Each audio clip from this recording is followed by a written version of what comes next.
8 business schools, collaborating on new research, reaching out to all 8 schools' influential alumni communities, developing a best practice toolkit for businesses.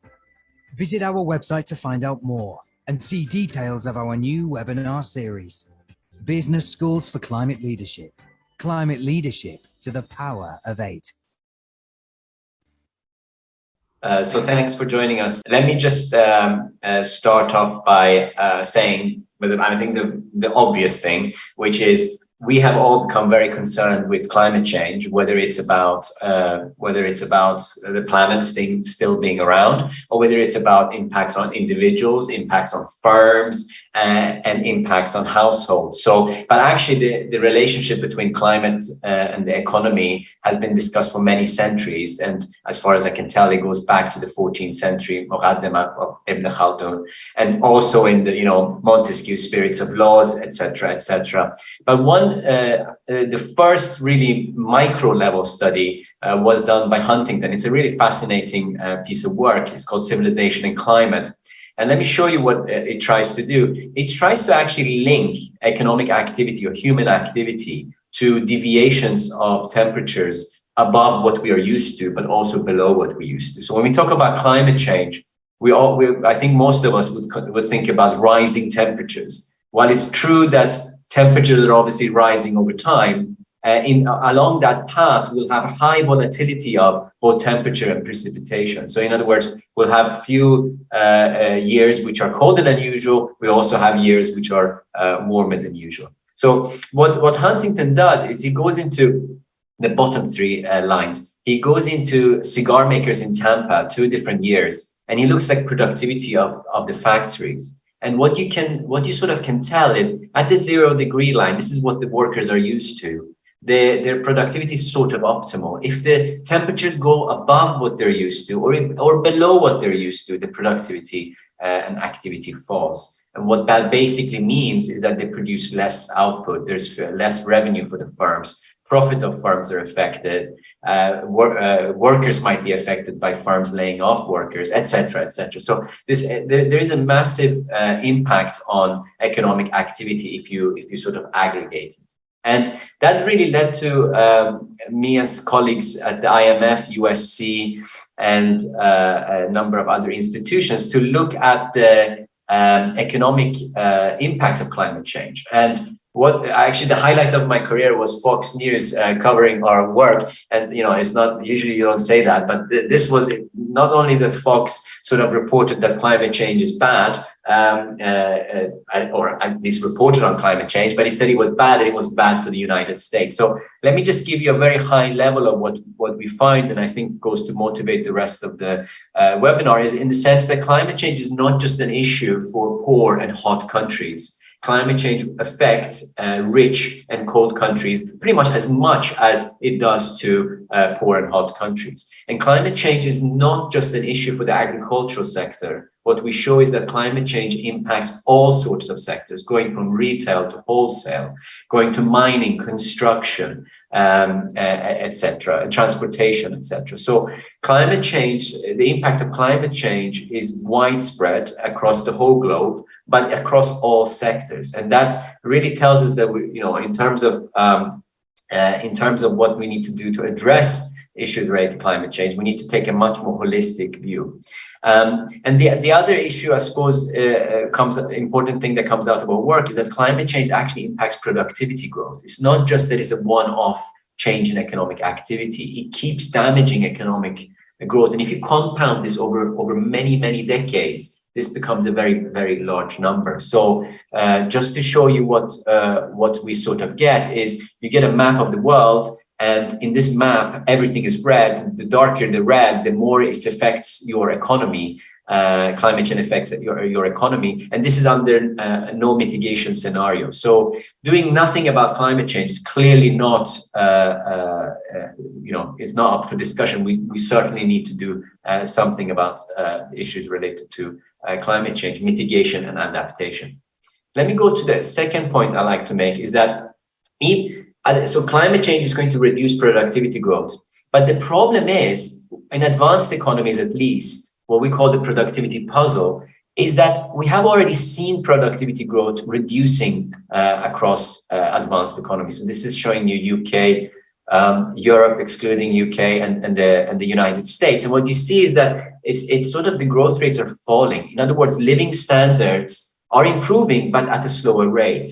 And this is a big problem because some economists argue that maybe this is the case that we are running out of ideas, the techno-pessimistic approach or techno-optimistic approach, saying no, ideas, more ideas will come and productivity will pick up. But there's two things happening. Climate change is reducing our economic productivity, and we have also seen it reduced over several decades now. All right, so what can we do about it? Well, I suppose the question really is, can innovation, and particularly green innovation, address both of these issues? So can it lead to breakthroughs in terms of environmental breakthroughs, and can it also lead to higher productivity and future economic prosperity and higher economic productivity? And again, there are two main approaches to this. One approach is to reduce emissions and to reach net zero targets, which we hear a lot about. We can either follow the path of sort of degrowth, which is basically scale down our consumption, scale down our production, scale down our economic activity, which I don't think is the right solution, because it has unintended consequences, in particular for poor and developing and emerging economies. The second approach is to think about, can green-related investments actually lead to decarbonization? And can decarbonization policies further exacerbate green innovation? And through that, can we see real impact on the environment, but also on sustained economic growth?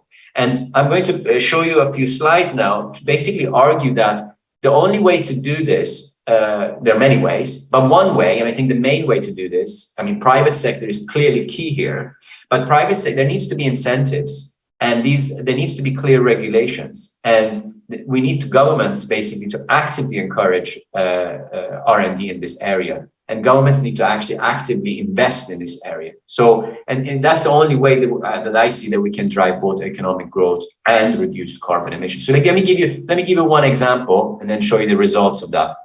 First of all, we show that green innovation actually can lead to better economic outcomes, so higher productivity. And it's not just in particular areas. This is what this shows you. This is a study that we did with KPMG. It shows you that actually it leads to an increase in productivity, whether it's in adaptation, building, waste management, transportation. Where we haven't really got enough investment, and this is really key, is basically carbon capture technologies and mitigations related to ICT. There we don't really see economic benefits. In other words, we haven't had enough investment, but we've had quite a lot of investment in buildings and adaptations and energy generation. And why have we had this sort of increase in innovation in this area? And it's really not a technological miracle, because we've had access to wind and solar. So wind we've had for 1,000 years, and solar we've had it probably since the 50s, when we sent the first satellites up, which were powered by solar energy. So it's been incremental innovations, not been these massive innovations in solar and wind, but actually those have been facilitated by government subsidies in Europe in particular, and investment by the Obama administration. So post financial crisis, while patents in all other fields were dropping, green innovation and green patents were actually increasing. So this what I suppose I'm trying to say, that incentives really matter, okay? And this has led to real innovation and real actually drop in the price of renewable energies. So if we want to transition, we basically need renewable. But if we're going to use renewables need to be cost effective.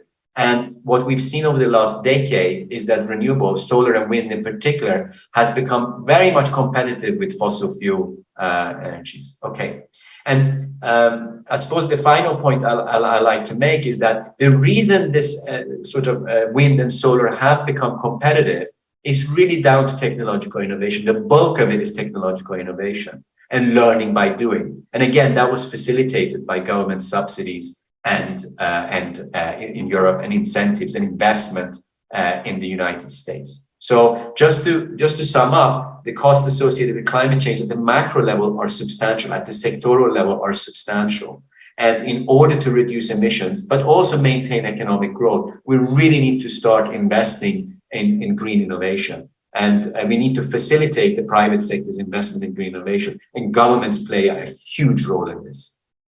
I'll stop there. I love your perspective, because you show us a way, and that's what we need, right? We need to find the way through this. And quick comment at the beginning here. I think, like many of us, I've been following the work and publications of the IPCC now over the last years more and more closely. It's very convincing and very depressing, both. And I think just three ingoing observations. First one would be,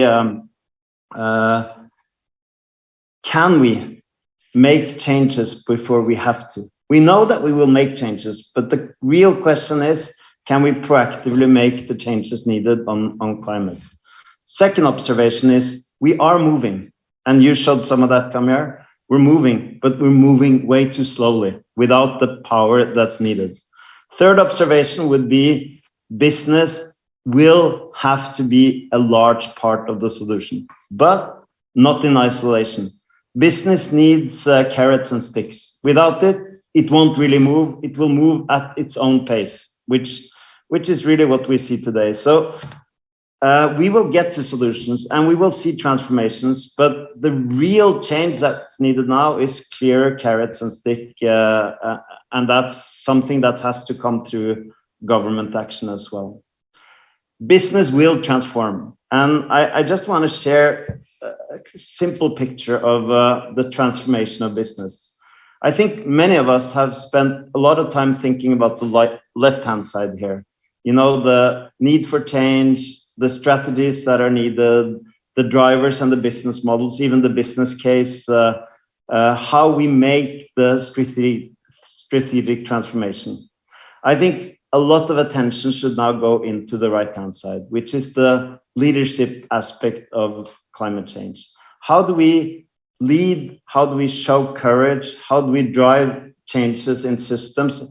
And how do we make these two happen at the same time? I think companies will increasingly transform as a consequence of climate, because it offers huge opportunities, but it also offers enormous risks of not acting. And that transformation will have to be both sides. The left-hand side, the strategic imperative, the right-hand side, the leadership imperative. We see companies moving. These are just three examples. There are many, and in our joint report, we identified lots of examples. But just take a few. I think we need to look at the commitments and the actions of companies. And Maersk, in my opinion, is a good one. I mean, making a decisive move into zero emission shipping. It's not easy, but it will have enormous impact if it's something that catches on. Similarly, Royal DSM, another good example, looking much more at the food systems. And I think Nestlé and others looking at how do we adapt to the consumer changes. And I used to say that the two actors missing in action in the game of sustainability and climate were investors and consumers. That's simply no longer true. Both are becoming more and more important by the day. So I think there are four important questions for us, and we can discuss them. One is time compression. How can we do the things we do, but much faster? That's really what's needed. And then the changes that we're going through will have serious social consequences. How do we make sure that we actually address this in a just way, which is, to me, the big global challenge, but it's also a huge challenge for each company. Third one, circular economy. I mean, the opportunity here is huge. And looking back at today in 50 years, I think we would be shocked by the waste that's produced in today's economy. So one of the big quests is really for us to build circular systems in all industries. Last one, system collaboration. And Mariah, you will talk a little bit about that. I think this is a team sport. We will have to work together. most of the big solutions that are needed require courage. They require companies to transform, but they also require systems and collaboration across industries in supply chains, public, private, etc. So there's a way here, come here, and it has a lot to do with what you said, technology. It has a lot to do with governments, and then it has a lot to do with business stepping up. Last point would be my perspective, and that's really what you said as well, Kamir. I think we will be very positively surprised by new technologies, current technology scaling, and startups being much greener than the startups of 30 years ago. So I'll stop there and we can continue in the discussions. Mariah. Thank you, Knut. I'm going to pick up on where you left off really and talk about the leadership challenges associated with addressing those 4 critical challenges and the kinds of business transformation that you were talking about, and in particular, both sides of that image, the left and the right, not just the strategy side, but really the purpose side as well. So let me start off here by talking about what I see as the organizational leadership challenge, which is both true in large firms and in small startups. And I know we're going to talk in the Q&A about both, and we've already heard about both in Kamir and Knut's comments. Really, the challenge for leaders in organizations, whether they're startup, wind energy ventures, or large established oil and gas firms, is about managing what often seem to be competing demands of profit, right, the historic focus, and now of purpose and sustainability. And this can show up in many ways in terms of strategic choices, research allocation, as well as the motivation of employees and the basis for their commitment to the organization.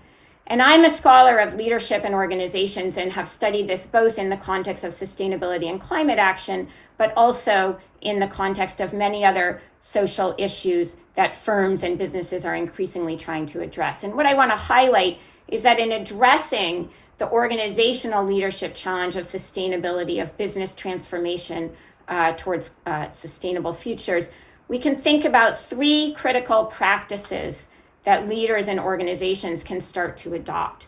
The first, on the left of the slide here, represented by the yin-yang image, is really a mindset, sort of how do we think about the problem? How do we understand the challenge ahead? And I talk about this as a both-and mindset. We need to be thinking not about sustainability versus business or purpose versus profits, but purpose and profits, sustainability through business and business success through sustainability. And if we shift the way we start to think about the challenge ahead, it's the first step towards unlocking more creative and flexible ways of organizing, ways of acting, both as individuals, but especially as organizations, that can point us towards the kinds of innovative solutions that Knut and Kamir have called for and noted.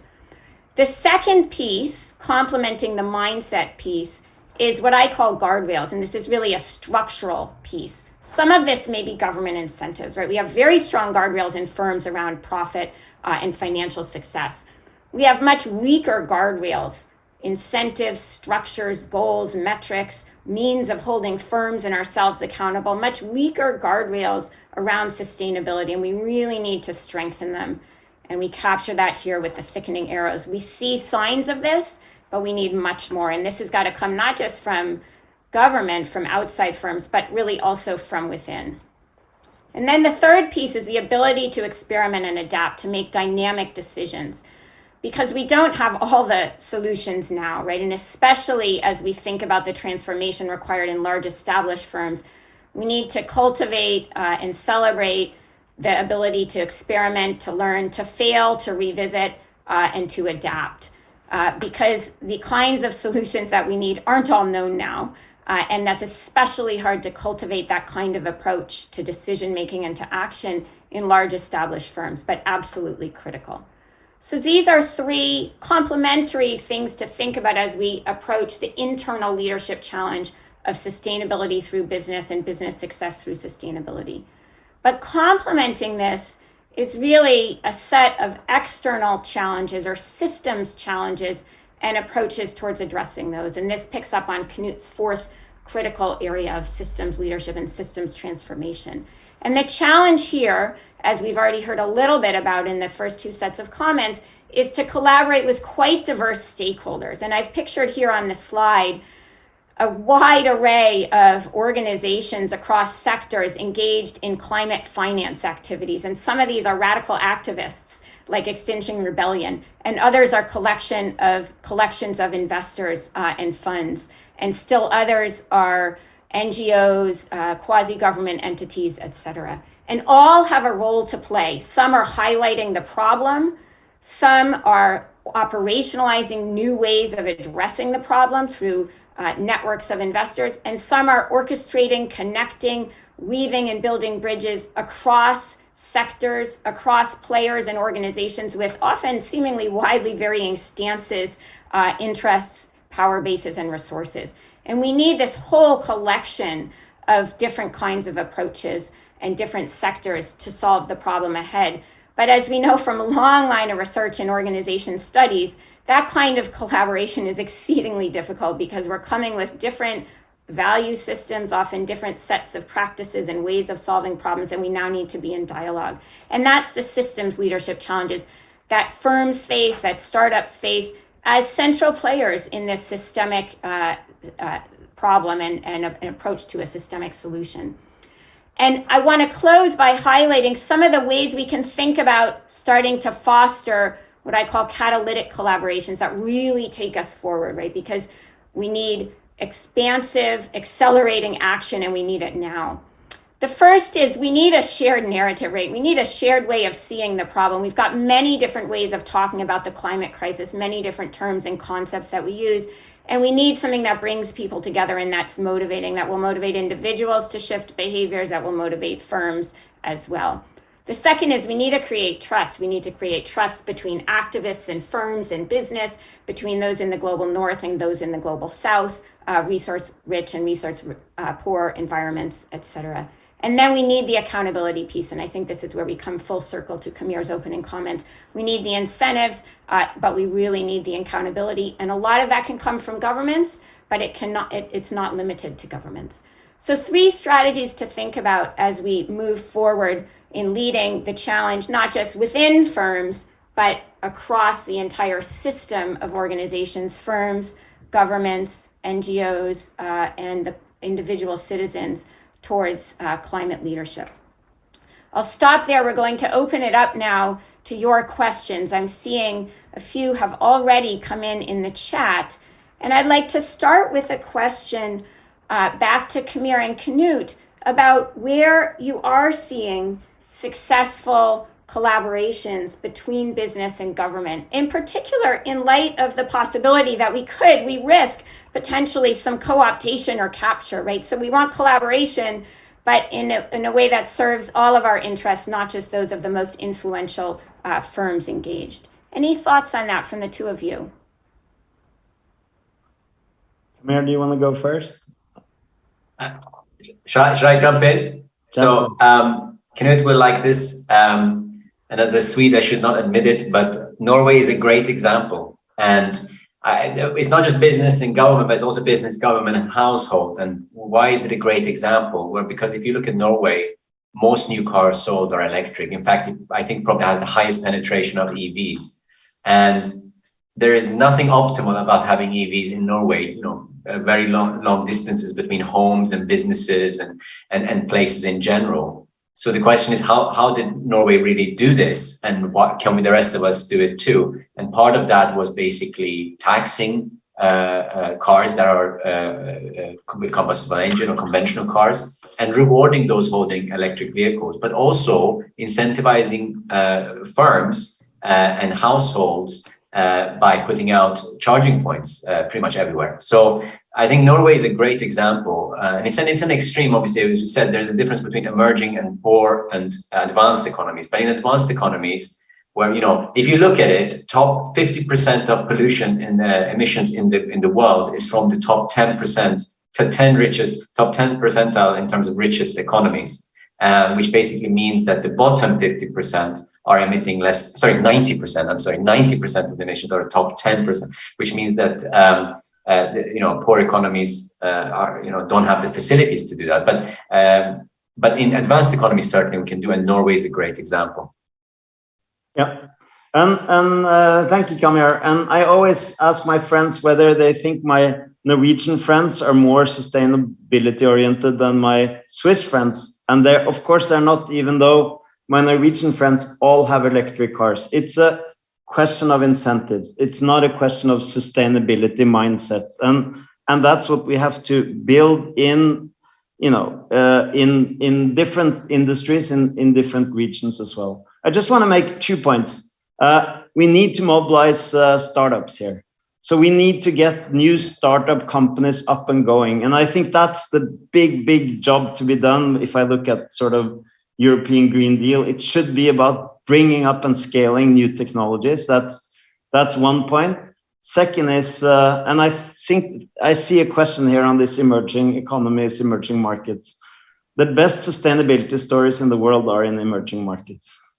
They're not in developed markets. They're sustainability solutions built through constraints. And I was part of a project with the WEF a few years ago, and we looked at 1,000 sustainability companies in emerging markets, and we found beautiful stories. And I think that's important here, because it's not just about this using technology to create future solutions. It's very much about constraints driving local innovation as well. We shouldn't be thinking of this as a kind of developed markets issue. It's the issues are bigger in developing markets on average, and the creativity is bigger, and the success stories are more important, in my opinion.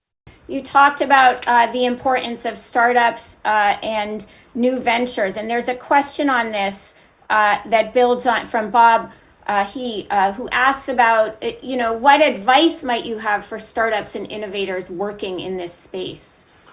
So I'll start, and then Kamir, I'm sure you want to build on it because you've studied this, the whole technology side of it. So the advice I would have is, first of all, observation. New startups today are a lot more greener than new startups were on average 10 years ago or 20 years ago. New startups today are on average greener than established companies today. So there's a positive trend here. Startups are an important part of the solution. First point. Second point is startups are really important for established companies. They are the real innovation engine of big companies as well, because the model for how to drive kind of green strategies is very much about scanning the world for relevant opportunities on behalf of the big companies. So my advice would be think of yourself as a potential part of bigger solutions that can help you scale, because that's the real issue for all startups. How do we scale? And I think many small companies can do a much better job in scaling by teaming up, getting in collaboration with bigger companies as well. But you are part of the solution, in my opinion, an underestimated, really important part of fundamentally addressing climate. Yeah, I mean, I couldn't agree more. I think what, for instance, if we look at the solar or renewable energy revolution basically shows us is that many of these products that come out of it were actually too expensive. I mean, you couldn't use them. And it goes sort of the other way as well, that traditional firms, when they scale up, so if you think about solar PVs, when it starts scaling up, there is a big demand, there is more deployment means prices start falling, then has a spillover effect into other markets. And one of those is basically for startups, where they can use these technologies to create sort of amazing new solutions in terms of both green and creating employment. So in other words, the fact that it becomes competitive in new markets is driven by having these traditional or bigger, larger scale businesses. So it goes both ways, and then these new techs then feed into those traditional. So yeah, I mean, I think I couldn't agree more with Knut that the biggest things are happening actually in emerging markets. Okay, thank you. Another question coming in from Marie-Pierre Seyfried from HEC Paris, who's asking about the role of regenerative economy and how important that should be in achieving a sustainable transition. Any comments on that from either of you? So I'll say a couple of words and just as an intro. I think, for me, regenerative economy is part of this kind of, we can call it regenerative economy, we can call it circular economy. It's two sides of the same coin. But I guess what regenerative economy points to, which is really important, is the link between biodiversity and climate.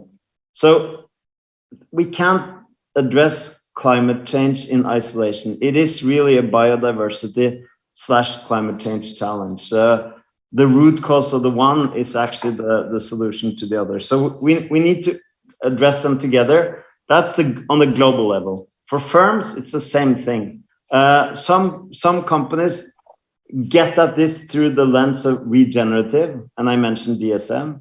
Others get at this through the lens of circular. It's really the same mindset, and I think that's what's important on a macro level, but also on a firm level. I'm noticing also there's a nice exchange in the chat, building on Marie-Pierre's comment, which is, a question about the importance of economic growth, which she raised, and at the same time, coming in from Comrade, the recognition that the importance of economic growth really varies across different parts of the world, and reminding us to think about the view from lower and middle income segments in developed countries as compared to the view from other parts of the world. So thank you for chiming in on that, and I encourage you to continue to build that discussion in the Q&A. I want to turn to a different topic now, which is the question of digital and digital assets. And there's a question coming in about the importance or the impact of digital assets on climate change. Do we need to build a sustainable Web 3.0 ecosystem, perhaps? We should not be thinking of kind of AI, digital, the technologies on one side and addressing climate change on the other side. These are totally integrated solutions. So when we look back at hopefully having solved climate in time, or at least faster than we see it today, I think what we'll be surprised by is actually our ability to use technologies to do this. And of course, I mean, COVID is just a small example of the same phenomenon. It's integral. And we've been doing this study of 50 companies that have been successful over 50 years. What are they focused on? And there are just two things they're focused on today: digital and AI and sustainability. Those are common across all the companies, and they are not two disconnected topics. They're two totally integrated topics. So that's the way I think about that. Actually, can I just go back, and it's related to this, go back to something that Conrad also mentioned was, and also we talked about it, we said there are a lot of opportunities and possibilities in emerging market economies, but there's a huge heterogeneity within that group. And tech is a very important part of the solution, I think. But actually, and in poorer developing countries even more, but having access to these technologies is really key. And we and advanced economies can make a huge impact by transferring knowledge, know-how, but also capital to basically implement these technologies. Because some things are really, I mean, the low-hanging fruits is I think transportation. This is something that we can decarbonize fairly, not in air, but on ground. We can, and maybe not on sea, but on the ground, we can decarbonize. But actually, these technologies and access to these technologies are not available in many of the low-income countries. And just to give you a scale of the sort of transformation, not just in transportation, but in general, to decarbonize, to reach net zero by 2050, we need something between $40 trillion investments to something about $90 trillion. So it's not a small task, but we have a really important role to play. And I think that's what Conrad is trying to say, is that we really have to transfer know-how and capital from advanced to emerging, and we haven't solved that. So to give an example, COP26 talks about 100 billion a year. 100 billion a year is a decimal point in what we sort of need. So yeah. The way I think about the big topic here is I think we all know where this is going to end. We will have to get to a net zero, circular, renewable type of economy. The question is when. Yeah. So the real question is how fast can we do this, and how can we do it in a as socially considerate way as possible, right? From a global perspective. That's the only question. We will get to it because we will have to get to it. The question is really, can we get to it faster than we're heading now? And can we get to it in a more fair way than it looks like today? And I think this kind of emerging markets, they should have access to all the technologies that we can develop and be part of them. And they will develop as well. But I mean, this kind of sharing of technology for me seems like a very important part of accelerating. I completely agree. It's a no-brainer. And when we should reach net zero, well, it should be yesterday. No, not quite. But but the problem is, as you pointed out with startups, and as others have pointed out about startups, is that we really need investment. So investments need to happen today to facilitate this transition in 30 years' time. So if we want to reach net zero 2050, we actually need to start doing stuff straight away. And it's not just, again, us sitting here in rich economies, but we have to facilitate that for everybody. But I suppose it's the problem is that COVID is a good example where we have this technology, the vaccine, but we just don't have the infrastructure or the facilities to try. So we need to really invest in the infrastructure and the facilities to be able to transfer these technologies. And I think we talk a lot about it in certain circles, but policymakers, they always think like throwing money at it is going to solve the problem. And while incentives are good, sort of global incentives are sort of needed too. In other words, we have local, we need global. Yeah. And Mariah, can I just add, I agree, and just add one comment, because you mentioned this topic of growth, and it's the most complicated topic of all related to climate change. Is it going to happen because we accept to have lower growth, or is it going to force us to lower growth? And I don't really know the answer to that part of it, but I'm pretty sure if it de-average the economy, some parts of the economy are actually going to decline enormously. Other parts are going to grow incredibly over the next 2 decades. So the big question of growth, I can't really answer because I don't know the outcome of that, but I do know that some industries are going to grow massively and they are going to get the investments. The question, Kamir, I agree with you, is how fair is that investment going to be from a global perspective, and how much is it going to be in the short term? It needs to be much, much bigger investments than we are seeing today. But there are signs of optimism as well, I would say. Absolutely, and the fact that we are decoupling, I think Marie-Pierre was mentioning, is a good sign, because it implies that we still can have the growth, even if you take into account the carbon footprint of products. We still, in the UK, for instance, we are decoupling, and what that means is that we still can have growth and have environmental benefits.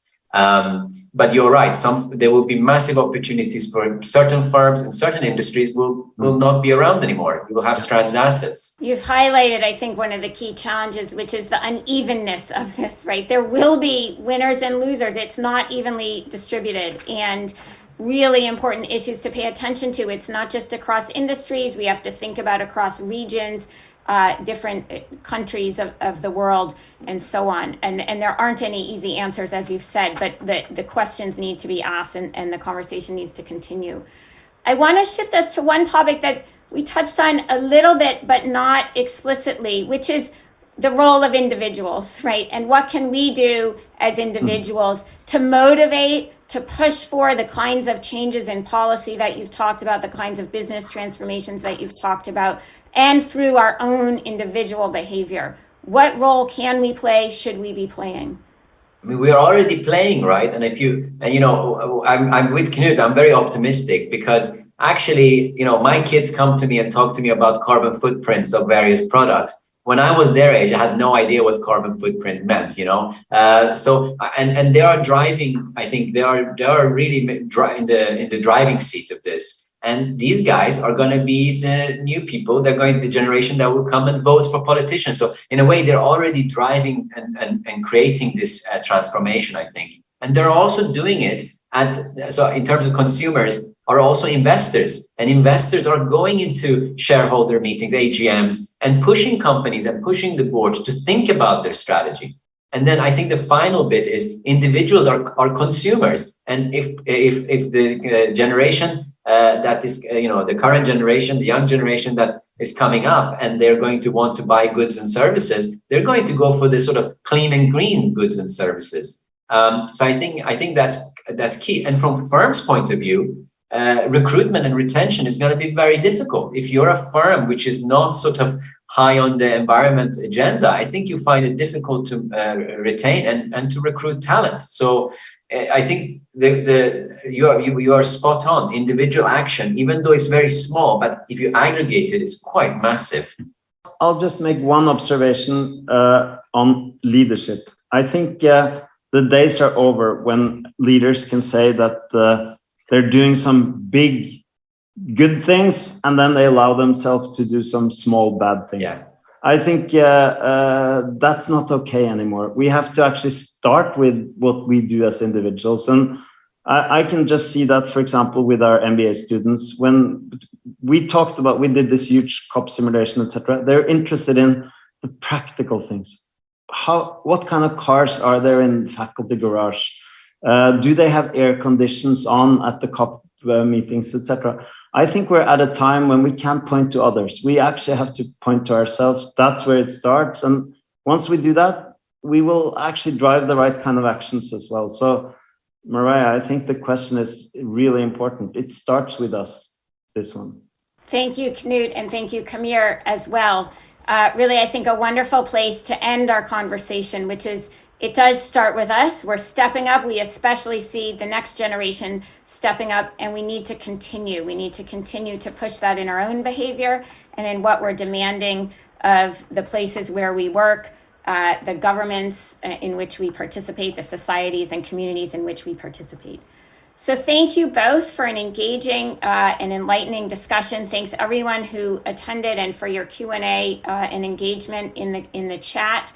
I want to note that we have some additional webinars coming up. You can see on the slide here our next one on July 11th on COP15 and what it means for business and climate leadership. We look forward to seeing many of you there. Thanks again for your engagement. Thank you, Mariah. Thank you, Kamir. It was great to get to know you through this discussion and the preps as well. Take care. Thank you very much, guys. We have to continue the discussion, obviously. Absolutely. Absolutely. I look forward to it. Bye-bye. Thanks. Thank you for the conversation. Bye.